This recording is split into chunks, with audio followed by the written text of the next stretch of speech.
Did you really think I was going to come in on a Monday morning and discuss NFL, basketball, some football, without talking about the Bundesliga's biggest game this weekend? Borussia Dortmund upsetting the informed Bayern Munich 1-0. Aubameyang with that goal, set up by former Bayern Munich and then former Dortmund players. He went back to his old club. Mario Götze sending the crowd into uproar and excitement, into everything you can imagine from a massive Borussia Dortmund fan base. But it now poses a question. Borussia Dortmund beat Bayern Munich, proving that this season, which again usually is expected to go Bayern Munich's way, and you cannot argue back with that, seeing how the past has went. But is there going to be another team that's going to be there to pose a question to Borussia Dortmund? If they continue on from this game, use this as a foundation to build from, and go on to be the favourites, they will have another team to face up against. And that is RB Leipzig. Of course, are known as one of the most hated teams in Germany, and I'll get to that in a minute. I don't have every single detail as to why, but I will give a brief overview as why they're a hated team. But as you should know at the moment, Borussia Dortmund win against Bayern Munich, but their manager, Thomas Tuchel, has said that they need to look out for RB Leipzig. So let's take a look at the Bundesliga table first before I get into this. So there they are at the top, 3 points clear of Bayern Munich now, who offered their first loss of the season. Leipzig are now the only unbeaten team, along with Hoffenheim, actually, there as I see it, in the Bundesliga at the moment. Dortmund, 3 points behind their close rivals, Bayern Munich. So if you come back really quick, I wanted to just offer a quote from the Borussia Dortmund manager, giving a little bit of context as to the likelihood that this unlikely team, fresh into the Bundesliga, could perform a miracle. Because we've seen a miracle last year, which he highlighted in Leicester City. So he said, last year we had the phenomenon of Leicester City in England. Leipzig can do exactly the same thing. I'm convinced of that whenever I see them play. So on paper, the comparisons are there. A team that came up against adversity. They have been scrutinised since their very inception into the name RB Leipzig, which has been associated with the Red Bulls, which is a team that's largely a foundation that largely sponsors them. The Austrian owner pumped in a lot of money to this club, sponsored big Red Bull plaster in front of them. They're put across all the scarves and everything. And the German fan base that likes to try and maintain some sort of rather fan-based control over the teams are not happy with how much control this organisation has in terms of the Red Bull sponsors playing a huge part in their growth in terms of the money that comes in. But taking that aside, let's just look at the football in terms. They're attractive when they go forward. They counter-attack quick. They're very young. Most of their players are actually averaging under the age of 24.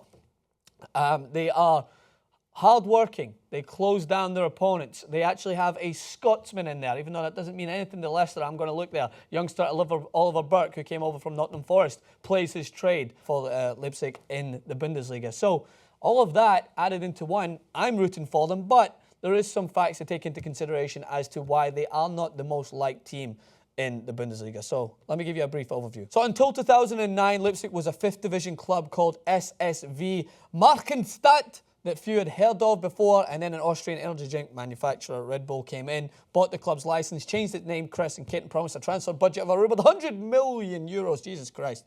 But the rule books in German football did not allow for clubs to be named after their sponsor.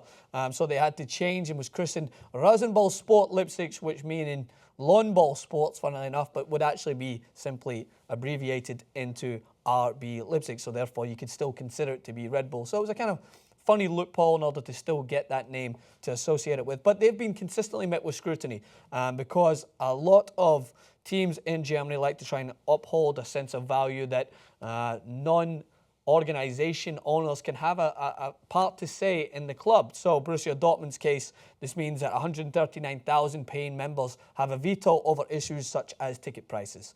Whereas when you have a large organisation or company come in, they kind of maintain and uphold most of the control. And this is to go along with what is called the 50+1 rule, which means that clubs must hold a majority of their own voting rights. Only investors who have been involved with a club more than 20 years can apply for an exception to the 50+1 rule. So a lot of neutral fans of the sport believes this corrupts the spirit of football and therefore places more control in organisations. So I can understand that. I have a progressive mind. I want more power to the people rather than power to big corporations. So Dortmund have boasted prices that result as being a membership at Dortmund costs 62 euros per year, and you're considered a gold member. But a gold member at Leipzig will set you back 1,000 euros a year, and that still only makes you a supporting, non-voting member. So there is some sort of role that you can have in your club, even if you're not one of the big bankers and investors, and that's what kind of German football has said they're about. But that doesn't mean that other clubs don't find loopholes in order to up prices. We know Dortmund fans were not happy that prices were starting to rise, but this has been something that has scrutinised this club, RB Leipzig, since they've moved their way up. Other clubs, as I mentioned, have protested this team's rise, believing it to be an insult to what German fundamentals in the world of football have stood by, with teams such as Dynamo Dresden in the German Cup throwing pigs' heads and bull heads onto the side of the field to kind of establish that they're not with this team. But one thing that has to be said is when you see a league like that is so ran by Bayern Munich, Borussia Dortmund, like these are the two teams that more often than not are at the top of the table.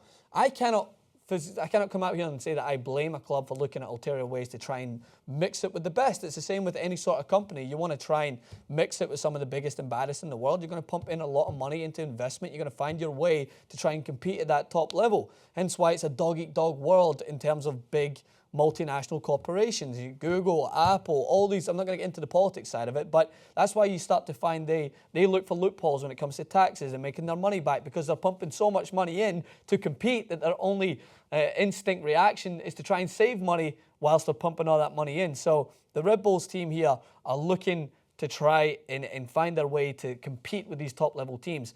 And let's be honest, if they were still sitting rooted at the bottom of the table in the Bundesliga, I don't think there would be as much uproar. I'm sure I'm missing some fundamental details, so bear with me. I'm going to completely acknowledge that I'm not up to date in my knowledge, but it's the same thing that goes along with Chelsea and Manchester City in the Premier League. Is when they started to invest, no one really cared as much until they started to win and started to compete. It is a game driven by money. So teams are going to find ways to invest and grow and get bigger.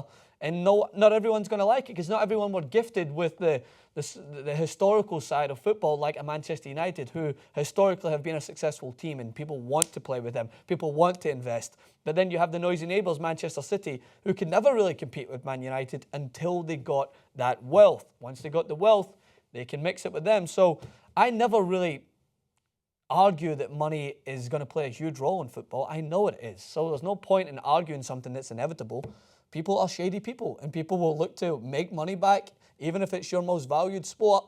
I love the sport to death, but I'm not stupid in the way that I understand that money will always win, and the team with the biggest budget, more often than not, will compete. That's why you see PSG at the top of their game. That's why you see Chelsea, Manchester City. So in order to do that, sometimes you have to invest and find ways, such as big companies like Red Bull, to try and push you to the top. But that being said, on paper, this team haven't made remarkable signings of a stature that Manchester City and Chelsea did when they came into wealth and they looked to try and compete with the top teams. They have kept a relatively German-based core, and they have worked well as a system to try and play good football. So I support that. They're on a great winning streak at the moment. Do I think they're going to go on and win the league? I doubt it. I think that Bayern Munich will still find their way back to the top of the table. But at the moment, you cannot help but admire a team that have just recently come into the league, pushing their way up, and at the moment are sitting atop a very competitive table. So, and by the way, some of the critics, such as the owners of RB Leipzig, have argued back, saying that no one makes a noise when Volkswagen plaster everything of theirs across Wolfsburg, or Leverkusen's donors, or BVB for Dortmund. Like, I understand that argument as well. There's always going to be sponsorships that are placed everywhere. I mean, Arsenal have a stadium called the Emirates Stadium.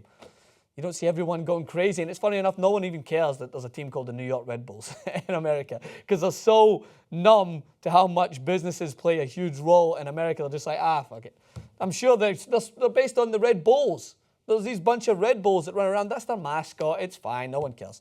So, yeah, just a brief insight into what this team are about and why you may not see as much support rallying around them as you did around King Power Stadium when Leicester were pushing up the table and eventually win the league. So despite the fact that I'm not in Germany, I'm not engrossed in this culture, and I don't understand how much it's valued to be a club that's for the people and not as much for corporations, I'm going to watch them. I'm going to root for an underdog, as I always do. So if you disagree, then let me know. Use the comment section as an educational tool. Don't use it to be like, you stupid Scottish twat, you don't know how much this hurts our culture. Obviously, I don't. But if I would understand if Aberdeen in Scotland suddenly got like 100 million dished to them and they started beating Celtic, maybe I'd be like, all right, this is bullshit. I hate corporations. I hate Aberdeen Red Bulls. They're the worst. So I will admit to that if it does happen. So let's please hope it doesn't, because I like Celtic sitting atop the table. But anyway, it's an interesting storyline. And simply put, the question is RB Leipzig the new Leicester City? Have at it.